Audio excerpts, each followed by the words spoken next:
I only meant to fix my neighbor's bed when her husband was away. That's the whole truth of how it started.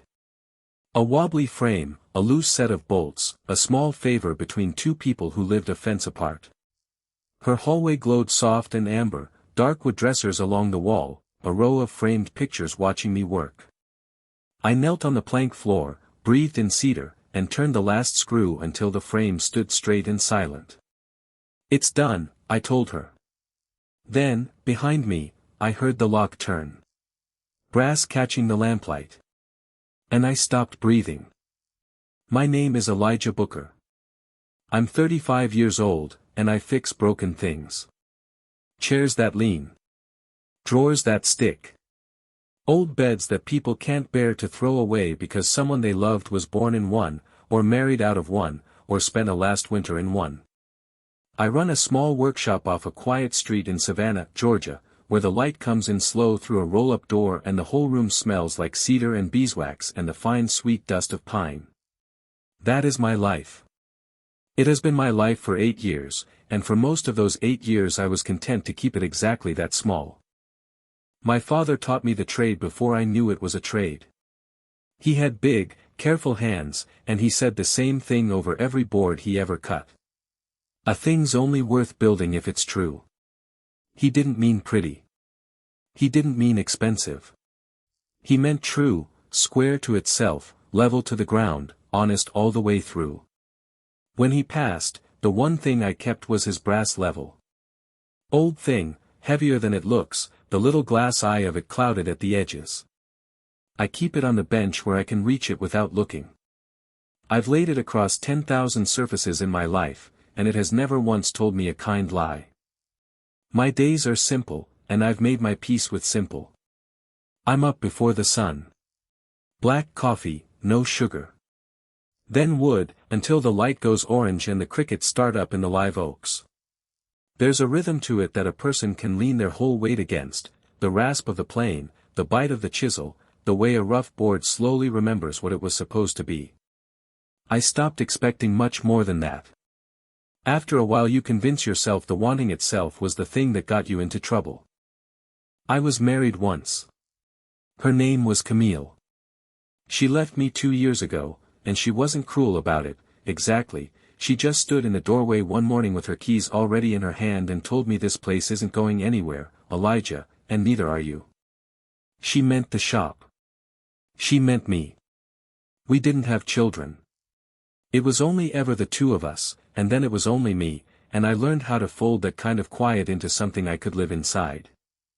I won't pretend it didn't leave a mark. But I sanded it down the way I sand everything down, a little every day, until you could run your hand over it and barely catch the grain of where it had been. For a long time the house next door sat empty. A sale sign leaning in the yard, curtains gone gray in the windows, a porch that nobody swept. I got used to the silence of it the way you get used to a missing tooth. Then, 6 months before the night with the lock, a moving truck pulled up, and a woman I'd never seen carried a single potted fern up the front steps like it was the most precious thing she owned. Her name was Elena. Elena Reyes. She was 31, married to a man named Damon who traveled for work and was almost never home. She was quiet in a way I recognized, the way of somebody who has learned to take up less room than they need. In those first weeks she'd wave over the fence, bring a pitcher of sweet tea across on the hot evenings, the glass sweating rings onto my workbench while we talked about nothing at all. She noticed things other people didn't. She ran her fingers along a table I'd rebuilt and went still, the way you go still in a church. "You made this table talk again," she said once, soft, almost to herself. "It just needed someone to listen to it," I told her.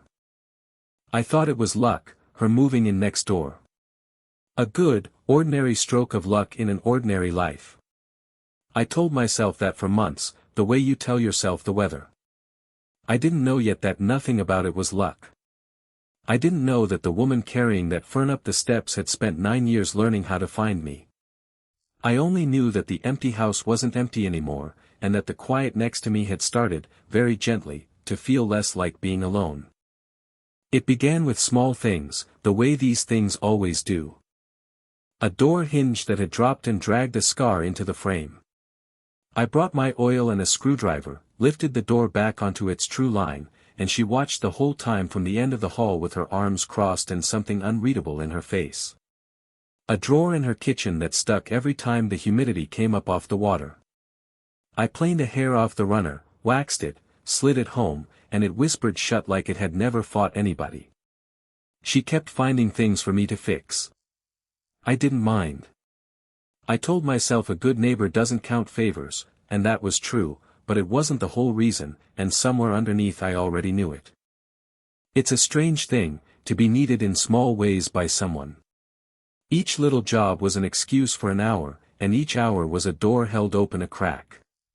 I'd fix the thing she asked me to fix, and then I'd find myself lingering over it, checking a second time what I already knew was right, because leaving meant crossing back over the fence into a house where nobody was waiting. Every evening near dusk she'd be out on her porch with 2 glasses of sweet tea, and somehow one of them was always for me. We fell into it without deciding to. I'd wipe the sawdust off my hands and cross the grass and sit on her top step, and we'd let the day cool around us. The cicadas would come up in waves out of the oaks, that big electric hum that means summer in the south, and the air would go thick and green and heavy with the sea, and we'd talk. Or we wouldn't. She was easy to be quiet with. That's a rarer thing in a person than most people know. Most folks fill silence like it's a leak they have to plug. She just let it sit, comfortable, like an old dog between 2 chairs. The bed came later.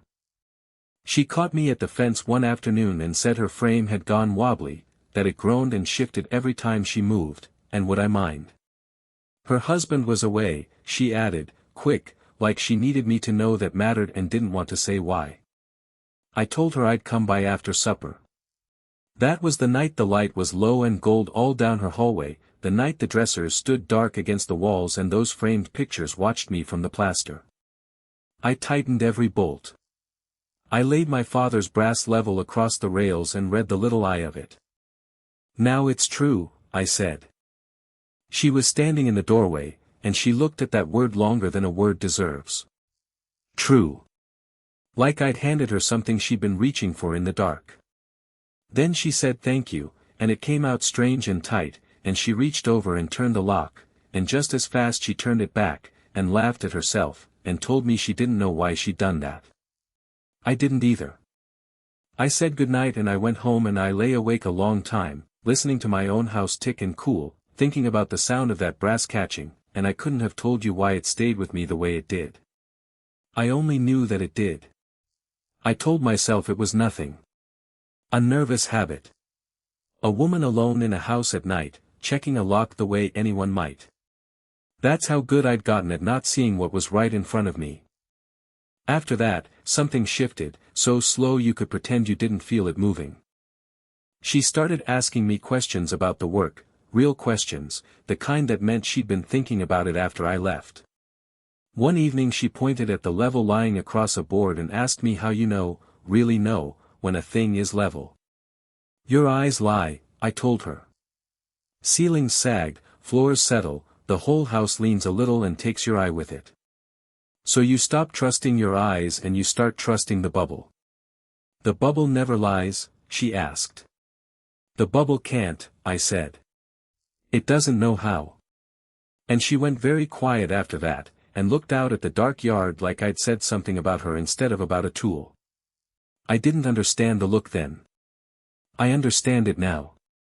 She was a woman living a crooked life, being told by a carpenter that there was a thing in the world that simply could not pretend. I want to be honest about what I did and didn't understand back then, because the whole shape of this story lives in that gap. I knew I was starting to feel something I had no right to feel.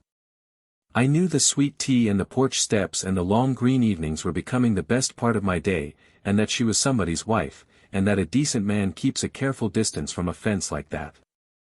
So I kept it. I never said a word out of line. I never let my hand rest anywhere it shouldn't, never let a sentence tip over into something I couldn't take back. But I noticed her. I noticed the way she'd hold a mug in both hands like she was cold in the middle of a Georgia summer. I noticed she never quite talked about Damon, and that when his name did come up, something in her folded closed like a book somebody had stopped enjoying halfway through. He called her once while I was there, fixing a shelf bracket in her kitchen.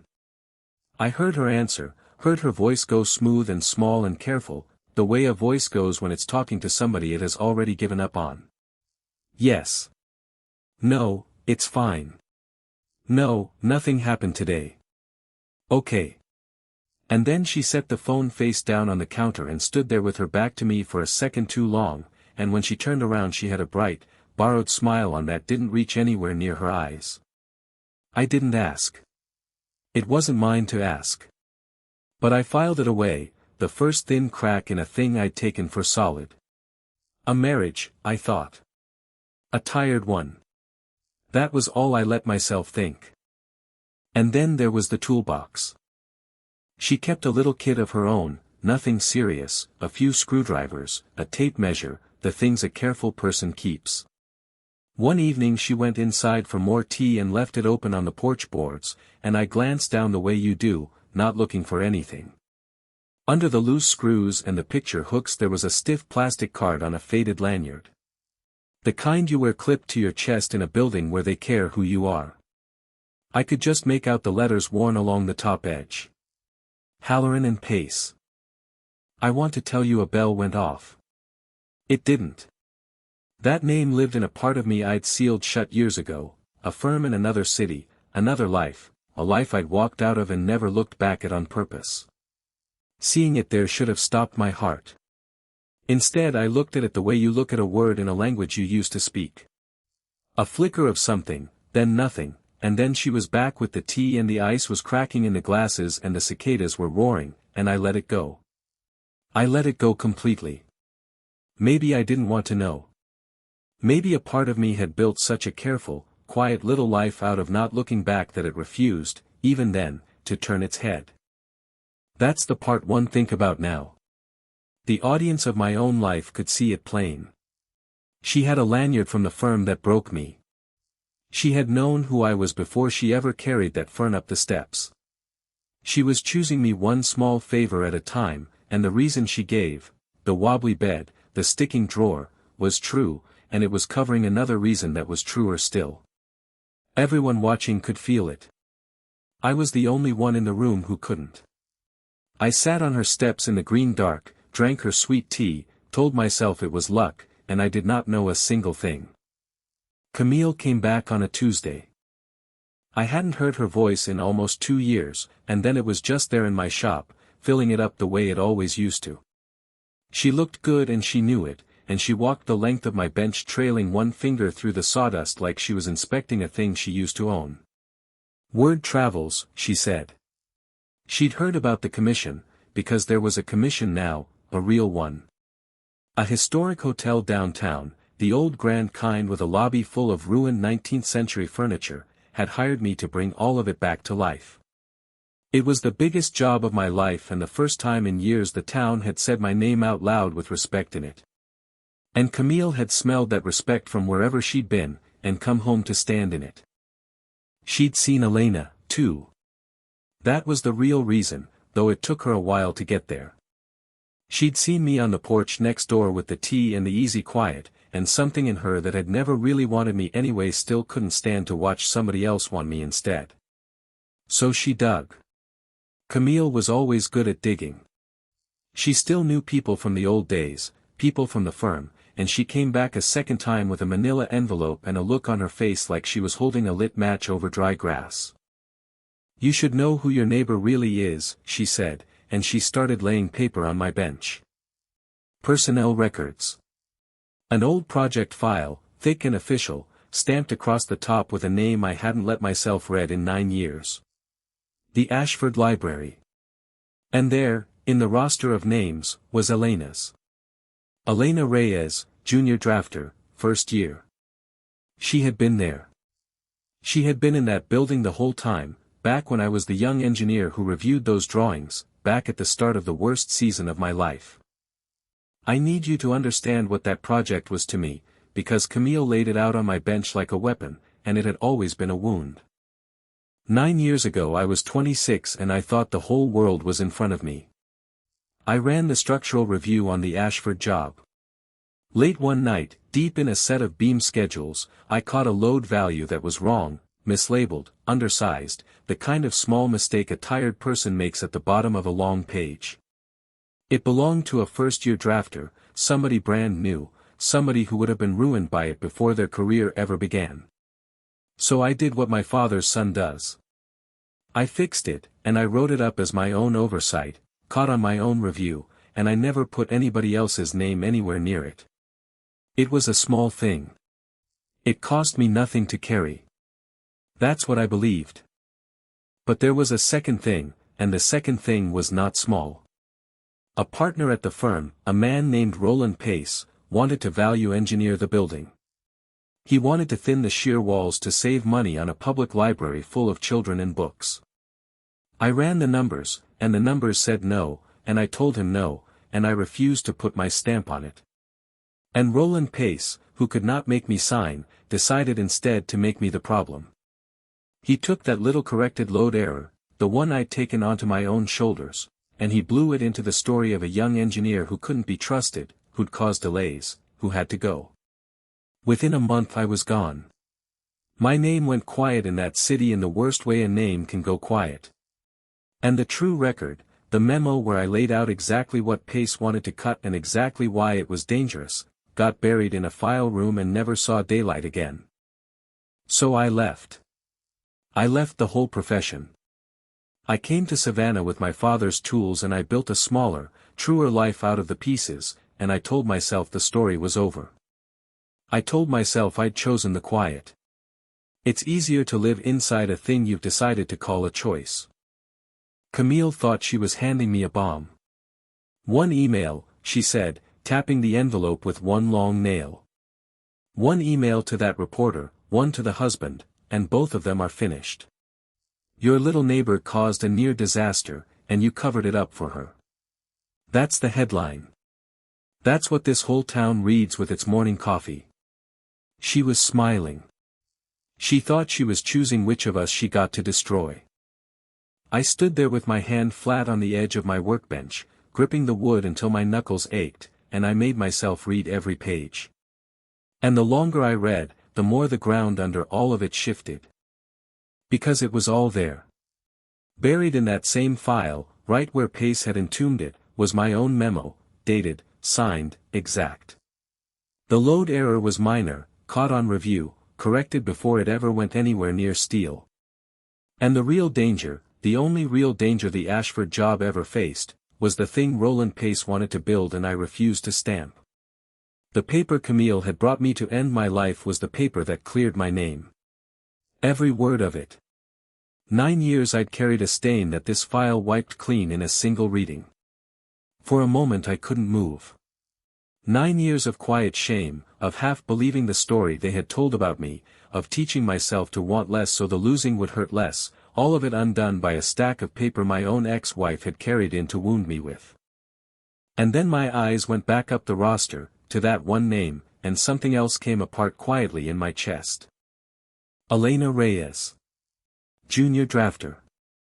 First year. She was the one. The frightened, brand new kid whose small mistake I'd caught in the middle of the night and taken onto myself so it could never touch her. I never learned her name back then. I never tried to. I fixed it and I moved on and I lost everything for an unrelated reason a month later, and I never once connected the two. I set the papers down. I picked up my father's level out of pure habit, the way another man reaches for a cigarette, and I laid it flat on the bench between us, and I watched the little bubble come to rest dead center. Steady. True. And I understood, all at once and all the way down, exactly who my neighbor was, and exactly why a woman would drive herself half mad choosing the house next to a stranger she owed everything to. Thank you, Camille, I said. She stopped smiling. That's not, she started. You brought me the one thing that clears my name, I told her. You drove all this way to hand it to me. I don't think I've ever thanked you for anything more. She had no answer for that. She gathered her envelope with hands that were suddenly clumsy and she left the way weather leaves, and I stood alone in the cedar smell with 9 years finally lifting off my back, and one clear thought standing where all the noise had been. The frightened girl I'd protected in the dark had grown up and come looking for me. And I had been drinking her sweet tea on a porch for 6 months without ever once knowing her face. I went to Elena that same night. I didn't plan the words. I only knew the space between our two houses had turned into something I couldn't leave standing in the dark. It was raining, the soft, heavy savannah kind that rolls in off the ocean and drums on a tin roof like fingers on a table. She opened the door and saw my face, and something in her already knew. I told her what Camille had brought me. I told her I knew about the Ashford Library. I told her I knew who she was. And I watched the fear and the relief hit her at the exact same moment, the way they do when a secret you've carried too long is finally set down whether you were ready or not. She didn't run from it. That's the first thing I'll always love her for. She stood there in the doorway with the rain loud behind me and she let the truth come all the way out, finally, after 9 years of carrying it alone. I didn't move next door by accident, she said. I chose this house. I've known who you were since I was 22 years old. I made the mistake on that beam schedule, the one somebody caught in the middle of the night and swallowed so it would never touch me.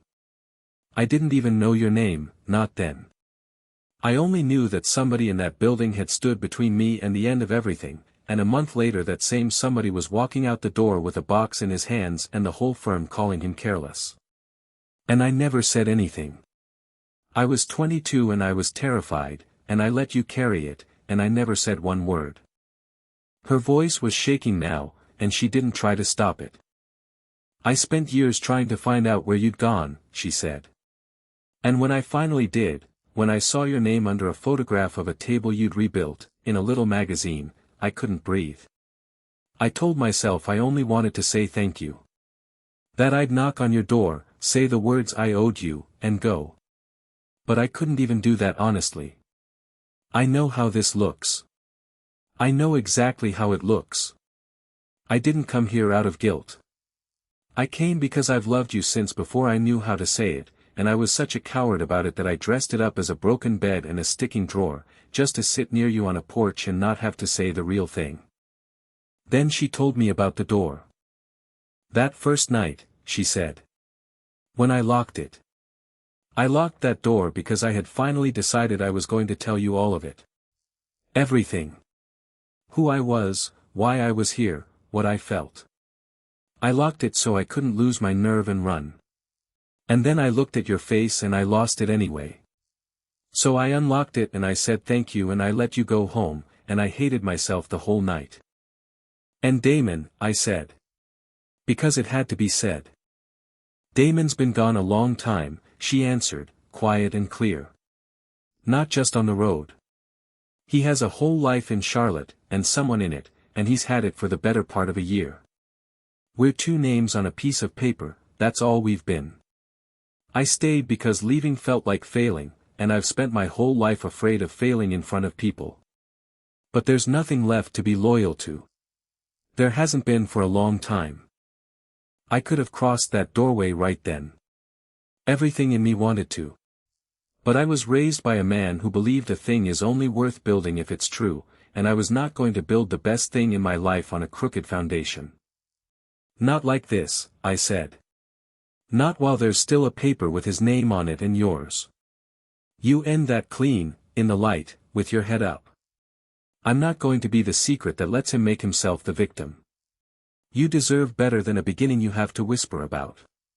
So do I. She nodded, and I watched something ease in her shoulders, some old weight setting down. And there's one more thing, I told her. That file clears me. Completely. I'm not going to let Camille hold it over anybody like a threat, and I'm not going to spend the rest of my life waiting for it to surface on somebody else's terms. I'm going to bring it into the daylight myself, on my terms, in my own time, the truth about the whole Ashford job, all of it. Not for revenge. Just so it stops being a weapon in somebody else's hand. You spent 9 years thanking me, I said. I saw it now, every fixed drawer, every glass of tea, every question about the level, all of it a way of paying back a debt she thought she owed. I don't want your gratitude, Elena. I never did. I don't need you to be sorry. A man doesn't protect somebody so they'll owe him. For 9 years I had told myself I wanted nothing from anybody, that wanting was the thing that got a man hurt. Standing in her doorway with the rain at my back, I finally knew that for the lie it was. I wanted this. I wanted her, not the debt. Just her. I need you to be free, and then I need you to still be standing here, looking at me the way you're looking at me now, when there's nothing left in the way. She put her hand over her mouth and she cried, and I took my father's brass level out of my jacket, where I'd been carrying it like a fool all night, and I pressed it into her hands. Something to hold, I said, until the rest of it is true. It took the better part of a year for the rest of it to come true. Elena ended her marriage the way she told me she would, in the daylight, with her head up. There was no drama in it, in the end. A dead thing doesn't fight to stay dead, it just needs somebody brave enough to admit it's gone. She didn't move in with me the day the papers were signed, and I loved her more for it. She took a small place of her own across town, a few rooms with good light, and she stood on her own 2 feet in them for a while first. She said she needed to know who she was as one person before she tried being half of two. I understood that better than almost anything she ever told me. Some things you have to build alone before they're strong enough to hold weight, and a person who has spent years shrinking to fit somebody else has to remember their own full size before they can offer it to anyone. I brought the Ashford file into the daylight, the way I'd said I would. It wasn't loud. I didn't need it to be. I gave the true record to the right people, the whole of it, the buried memo, the real story of the sheer walls, the small caught error that was never anybody's crime. It moved quietly and it moved on its own, the way the truth does once you finally stop sitting on it. Roland Pace and the firm found themselves answering questions they'd spent 9 years making sure nobody would ever ask. I didn't watch it happen. I didn't need to. I'd spent enough of my life on that building. Clearing my name mattered to me, burning down his never did. There's a difference, and my father would have known it on sight. You set the record straight and then you set the record down. You don't carry a grudge into a good life, there's no room for both. There was something else in it, too, quieter than vindication. For 9 years I'd let a lie define the best work I ever did, and getting the truth back wasn't about pride. It was about being able to stand in my own shop, look at my own hands, and know that the young man I'd been had been right, and had paid for being right, and had survived it. That was worth more to me than any apology the firm never sent. Camille, for her part, simply stopped. When the thing she'd dug up turned out to save the 2 people she'd meant to bury, there was nothing left for her to hold, and she let go of it and drifted back out of my life as quickly as she'd swept into it. I don't think about her much. I hope she found whatever she was looking for. I only know it was never here, and I think somewhere underneath she'd always known that too. Damon texted once, near the end. Wanted to talk again, he said, now that the dust had settled, one of those messages a man sends when he realizes too late what he set down. Elena read it standing in my shop with sawdust in her hair, and she didn't get upset and she didn't gloat. She just typed a few words back, kind and final, and put the phone in her pocket, and picked her sanding block up again. Done is done. I never saw his name cross her face again. And us, we did it slow. We did it right. We dated like 2 grown people who had already learned what happens when you rush a thing that isn't ready. Dinners that ran late because neither of us wanted to be the one to stand up. Long drives out to the coast with the windows down and the marsh grass going silver in the evening. All the ordinary courtship 2 people in their 30s are supposed to get to have, and that neither of us had gotten right the first time. There was no hurry in any of it, and that was the whole gift. The slowness was the point. We'd both spent years being told, in one way or another, that where we were wasn't going anywhere. We were in no rush to prove anybody right about how fast a good thing has to move. And there was a kind of grace in doing it out in the open, in the daylight, where anybody could see. For the first time in either of our lives, nothing about us needed hiding. No locked doors, no borrowed reasons, no careful voices on the phone. Just two people crossing a lawn they no longer had to pretend was a border, sitting on a porch step that had somehow become ours, letting the evening come down slow around us. I hadn't known how heavy the hiding had been until I got to set it down. She started coming to the shop in the evenings. Not to be fixed, and not to be fixed for, just to be there, in the cedar smell and the low orange light, sweeping or sanding or reading in the corner while I worked. It was the easiest thing I'd ever gotten used to. One afternoon we built a table together. A real one, from raw boards up, the sun pouring gold through the roll-up door and the whole place smelling of glue and hot sawdust in her. When we had the top clamped and the legs set, she picked up the level, my father's level, the one I'd pressed into her hands in the rain that night, the one she'd never given back, and she laid it across the surface with a seriousness that made me smile. She leaned down and read the little glass eye of it, and she waited, patient, the way I'd taught her, until the bubbles stopped drifting and came to rest dead center. "True," she said. I've never heard the word land the way it landed in that room. A while later I made her one of her own. Small, cast in brass, her initials cut into the side. I wrapped it badly and gave it to her over coffee, and she turned it over in her hands and went quiet in that church-still way she has. "So I'll always know when something's true," she said. "You always did," I told her. "You knew it 9 years ago, in the middle of the night, when a stranger caught your mistake and never made you carry it. You've known the whole time. You just needed to be free to say it." She didn't answer that. She just came around the table and put her head against my chest, and the sander ticked as it spun down, and outside the crickets started up in the oaks the way they'd been starting up in the oaks all along, only now there was somebody sitting beside me to hear them. I keep both levels on the wall of the shop now, side by side. My father's, old and heavy, the glass gone soft at the edges. And the one I made for her, small and bright, her initials catching the morning light. Two true things, hanging where I can see them while I work. I used to think, that first night, that I was only going next door to fix a bed. A loose frame, a few bolts, a favor between neighbors. That's what I told myself, and it was true, and like everything else in this story it was covering something truer underneath. I wasn't fixing a bed. I was re-leveling a thing that had sat crooked in me for 9 years, and I didn't even feel it move until it was already standing straight. I think about that lock a lot. The sound of that brass catching in the lamplight, and how sure I was that it meant one thing when it meant another thing entirely. She didn't lock that door to keep me. She locked it to find the courage to tell me the truth. Sometimes that's all a closed door is. Not a trap. A person, gathering themselves, trying to become brave enough to say the real thing out loud. My father said a thing's only worth building if it's true. It took me 35 years to learn that people are exactly the same. She locked a door to tell me the truth, and for the first time in 9 years, everything I was standing on finally stood level. So let me ask you. If you were me, would you have believed her, or would you have called it gratitude wearing the face of love? And do you think the reasons we say out loud are sometimes only there to hide a truer reason underneath? If this story moved you, hit like, subscribe for more stories like this one, and tell me in the comments, would you have unlocked that door?